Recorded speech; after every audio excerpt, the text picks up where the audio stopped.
Hello students, how are you? कैसे हैं आप सभी लोग? Yesterday I have explained that when a linear pair of equation is consistent, have unique solution, and when a linear pair of equation have no solution or infinitely many solution. कल मैं आप लोगों को बताया था कि कब एक रैखिक समीकरण निकाय का एक अद्वितीय हल होता है, कब उसका कोई हल नहीं होता और कब उसके अनंत हल होते हैं।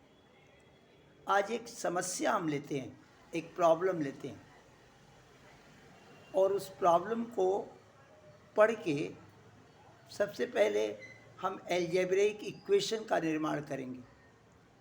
प्रॉब्लम को पढ़ेंगे और प्रॉब्लम को पढ़ने के बाद हम एक लीनियर पेयर इक्वेशन का निर्माण करेंगे। After reading the problem we will create a pair of linear equation and then we try to solve it by graphical method. Okay, now a problem is this.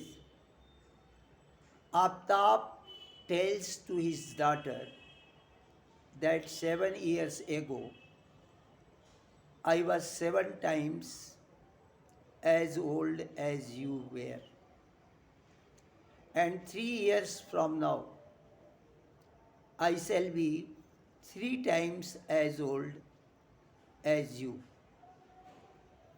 Aftab अपनी पुत्री से कहता है कि 7 वर्ष पहले मेरी उम्र तुम्हारे उम्र की 7 गुनी थी और आज से 3 साल के बाद मैं तुम्हारे उम्र के 3 गुना हो जाऊंगा। मतलब मेरी उम्र तुम्हारे उम्र की 3 गुना हो जाएगी 3 साल के बाद। तो इस समस्या को सुन के हमें रैखिक समीकरण का, लीनियर पेयर ऑफ इक्वेशन, रैखिक समीकरण के जोड़े का निर्माण करना है। Let the present age of Aftab, let the present age of Aftab is X year. मान लीजिए आज आफ्ताब की उम्र x वर्ष है and present age of his daughter, present age of his daughter is y years, और उसके डॉटर का, उसकी पुत्री का वर्तमान उम्र जो है वो y वर्ष। अब आफ्ताब क्या कहता है कि 7 वर्ष पहले मेरी उम्र तुम्हारे उम्र के 7 गुनी थी, ऐसा वो अपनी पुत्री से कहता है। 7 years ago I was 7 times as old as you. तो 7 years ago, आज से 7 साल पहले आफ्ताब की उम्र क्या होगी? x minus 7 year. और आज से 7 साल पहले उसके पुत्री की उम्र क्या होगी? y minus 7 years. 7 years before the age of his daughter was y minus 7 years. अब आफ्ताब बोलता है कि मेरी उम्र तुम्हारे उम्र की 7 गुनी थी 7 साल पहले, मतलब 7 गुनी ज़्यादा थी। तो क्या होगा, ये दोनों, ये एज 7 वर्ष पहले आफ्ताब की है और ये एज 7 वर्ष पहले उसके पुत्री की है। अब ये इससे 7 गुना ज़्यादा है, तो दोनों इक्वल कब होंगे, जब उसके पुत्री के उम्र में 7 से मल्टीप्लाई कर दूंगा तो वो आफ्ताब के उम्र के इक्वल हो जाएगी। तो यहाँ एक इक्वेशन बन रहा है, x minus 7 equal to 7 into y 7y minus 7 7 जा 49।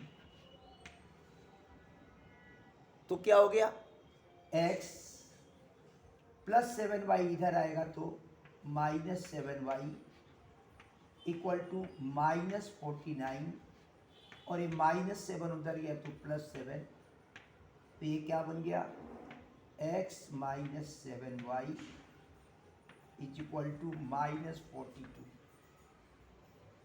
Sorry, you can not see it here. तो यहाँ तक मैंने लिखा था, मैं इसको यहाँ लिख रहा हूँ कि x minus 7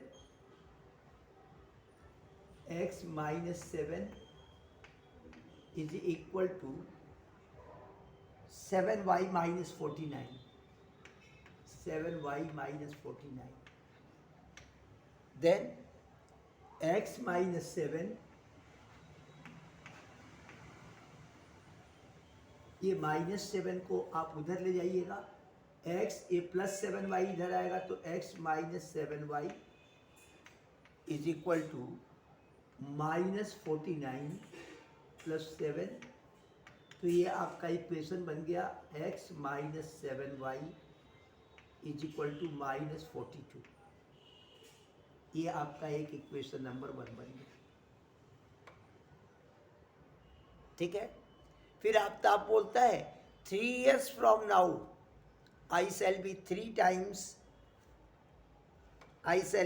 times as old as you will be. आज से 3 साल के बाद मेरी उम्र तुम्हारे उम्र के 3 गुना हो जाएगी। मेरी उम्र तुम्हारे उम्र से 3 गुना हो जाएगी, ऐसा बोलता है आफ्ताब। तो ये एक इक्वेशन तो हमें यहाँ मिल गया। आज से 3 साल के बाद आफ्ताब की उम्र क्या होगी, आज से 3 साल के बाद आफ्ताब की उम्र होगी x प्लस 3 ईयर्स, और आज से 3 साल के बाद उसकी डॉटर, उसकी पुत्री की उम्र हो जाएगी y प्लस 3 ईयर्स। वो आफ्ताब कहता है कि 3 साल के बाद, after 3 years I shall be 3 times as you will be. मेरी उम्र तुम्हारे उम्र से 3 गुना अधिक होगी, मतलब x प्लस 3 वाई प्लस 3 से 3 गुना ज़्यादा है। दोनों इक्वल कब होंगे, जब y प्लस 3 में मैं 3 से मल्टीप्लाई कर दूंगा, तो ये हो जाएगा x plus 3 equal to y 3y plus 9। तो ये हो गया x, ये प्लस 3y इधर आएगा तो माइनस 3y इक्वल टू 9, ये प्लस 3 उधर गया माइनस 3, तो x minus 3y is equal to 6। ये इक्वेशन नंबर 2। देखिए, एक समस्या थी और उस समस्या से 2 लीनियर इक्वेशन बनी। एक है x minus 7y equal to minus 42, दूसरा है x plus minus 3y is equal to 6। अब ये दोनों इक्वेशन के लिए आपको 2-2 पॉइंट चुनना है जो इनको सेटिस्फाई करता हो, तो फर्स्ट इक्वेशन अपन लेते हैं पहला इक्वेशन हमारे पास है x minus 7y equal to minus 42।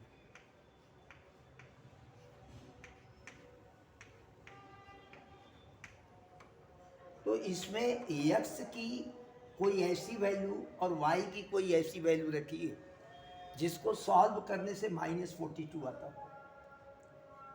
तो x इक्वल टू 0 रखते हैं और y इज इक्वल टू 6 रखते हैं। x equal to 0 and y equal to 6 जरा रख के देखिए लेफ्ट हैंड साइड में। इसका लेफ्ट हैंड साइड क्या है? x माइनस 7y, इसमें x इक्वल टू 0 रखिए, minus 7 into y equal to 6 रखिए, तो 0 माइनस 42 इक्वल टू माइनस 42। ये आपका आ गया राइट हैंड साइड। तो इसको सेटिस्फाई करने वाला, इसको संतुष्ट करने वाला एक पॉइंट तो आपको मिल गया। वो पॉइंट क्या है? 0,6। अब इसको सेटिस्फाई करने वाला दूसरा पॉइंट भी निकालिए जो x minus 7y equal to 42 को सेटिस्फाई करता हो। ये x minus 7y is equal to minus 42 है। बताइए कोई दूसरा पॉइंट बताइए। x इक्वल टू 7 रखिए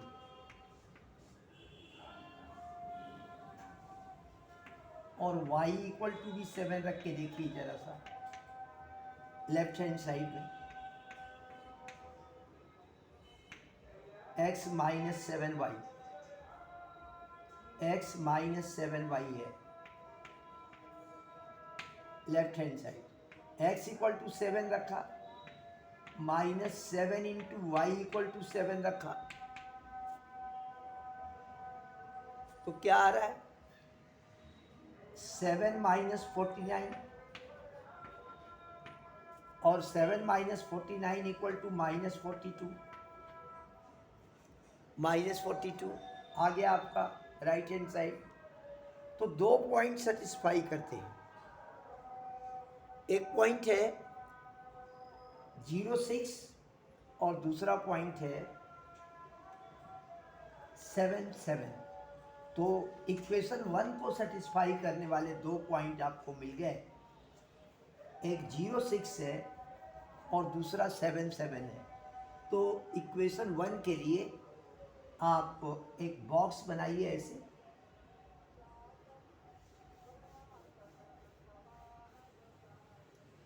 फॉर इक्वेशन 1, फॉर इक्वेशन 1 एक बॉक्स ऐसे बना लीजिए और उसमें x y ऐसे लिख दीजिए। और जब x इक्वल टू 0 है तो y इक्वल टू 6 है, और जब x इक्वल टू 7 है तो y इक्वल टू भी 7। ये आपको पॉइंट्स मिल गए।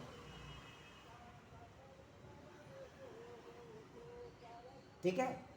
अब आइए इक्वेशन 2 के लिए देखते हैं इसको सेटिस्फाई करने वाले दो पॉइंट्स कौन कौन से होंगे। ये है इक्वेशन 2 आपका x minus 3y is equal to 6। यहाँ लिख देते हैं x minus 3y is equal to 6। अब आप एक पॉइंट लीजिए। पहला पॉइंट लीजिए x equal to 0, y is equal to minus, y is equal to minus 2 ले लीजिए। रख के देखिए लेफ्ट हैंड साइड में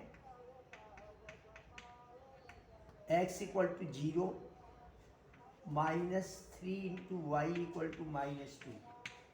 तो आ गया 0 minus 3 into minus 2 plus 6। 0 plus 6 equal to 6 आपका राइट हैंड साइड आ गया। तो एक पॉइंट तो आपका ये हो गया x equal to 0, y is equal to minus 2। एक और पॉइंट आपको निकालना है, एक और पॉइंट आपको निकालना है। चलिए एक और पॉइंट निकालते हैं। दूसरा पॉइंट अपन लेते हैं, एक पॉइंट ये हो गया। दूसरा पॉइंट अपन लेते हैं x माइनस 3y, इसका लेफ्ट हैंड साइड है, तो अपन ले लेते हैं x equal to 6, y is equal to 0। ये लेके देखते हैं। तो x इक्वल टू 6 लेंगे तो 6 minus 3 into 0, then 6 minus 0 is equal to 6, right hand side आ गया। तो इक्वेशन 2 को सेटिस्फाई करने वाले ये 2 पॉइंट हमको मिल गए। यहाँ हम एक बॉक्स बनाएंगे और लिखेंगे फॉर इक्वेशन 2,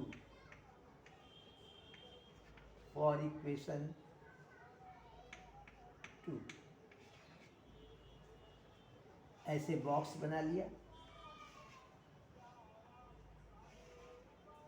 इस प्रकार से, x y लिख दिया, और जब x इक्वल टू 0 है तो y इज इक्वल टू -2 है, और जब x इक्वल टू 6 है तो y इज इक्वल टू 0। ये मिल गया।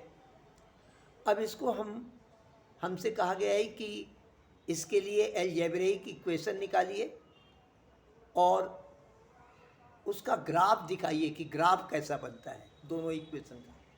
तो आइए आपको ग्राफ बनाने बताता हूँ।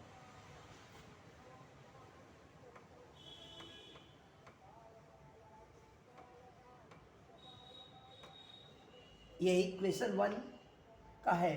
इक्वेशन 1 था x minus 7y is equal to -42, उसके ये पॉइंट्स हैं। और ये इक्वेशन 2 का है, जो इक्वेशन था x minus 3y is equal to 6, right. अब मैं आपको बताता हूँ कि ग्राफ इसका कैसे बनाएंगे। अपन एक एक्सिस बनाया, x एक्सिस, y एक्सिस, ये x एक्सिस है, x डैश, ये y एक्सिस है, y डैश। सेम डिस्टेंस पे x एक्सिस पे पॉइंट ले लीजिए, 1 2 3 4 5, ये हो गया। इस तरफ x के नेगेटिव पॉइंट होते हैं, यहाँ तो 0 है, इधर होगा -1 -2 -3 -4, ऐसे आएगा, -5 -6। ऊपर y एक्सिस के लिए पॉजिटिव +1 +2 +3 +4 +5, ये +6 y एक्सिस के। नीचे y एक्सिस के लिए -1 -2 -3 -4 -5, ऐसे करके आप पॉइंट ले सकते हैं। अब इक्वेशन 1 के पॉइंट्स हैं 0 6, x equal to 0 y equal to 6। तो जहाँ आपको तो ये प्लॉट करने आता होगा, जहाँ y इक्वल टू 6 है वहीं पे x इक्वल टू 0 भी है। y अक्ष पे x कोऑर्डिनेट 0 होता है, तो ये हो गया 0 6 एक पॉइंट। और इसका दूसरा पॉइंट है 7 7, 1 2 3 4 5 6, और आगे बढ़ा लीजिए इसको, और यहाँ 7।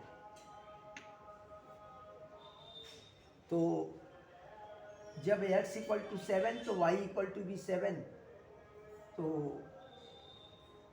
यहाँ पे ग्राफ को और थोड़ा सा इस लाइन को ऊंचा कर दीजिए, यहाँ 7 आता है मान लीजिए। तो x equal to 7, y equal to 7, ये 7 है, y इज इक्वल टू इसके सामने का ये पॉइंट, ये पॉइंट 0 6 और 7 7, इन दोनों पॉइंट्स को, ये 7 7, इन दोनों पॉइंट्स को मिलाइए, एक लाइन ऐसे जाती है। ये इक्वेशन इसको इधर बढ़ा सकते हैं आप, इधर स्केल से उसी डायरेक्शन में आप बढ़ा सकते हैं। ये इक्वेशन 1 की लाइन है, x minus 7y is equal to -42। अब इक्वेशन 2 के पॉइंट्स आपके पास में है। पहला पॉइंट है 0 -2, तो 0 -2 कहाँ होगा? x कोऑर्डिनेट 0 है, y कोऑर्डिनेट -2 है, तो ये y कोऑर्डिनेट -1 -2, यहीं पे x कोऑर्डिनेट 0 होगा, तो ये पॉइंट हो गया आपका 0 -2। और दूसरा पॉइंट है इसका 6 0, x अक्ष पे जहाँ 6 होगा वहीं y 0 होगा, 1 2 3 4 5 6, और यहीं पे y कोऑर्डिनेट 0 होगा, 6 0। तो ये लाइन ऐसे जाती है, दोनों पॉइंट्स को मिलाइए, ये ऐसे जाती है।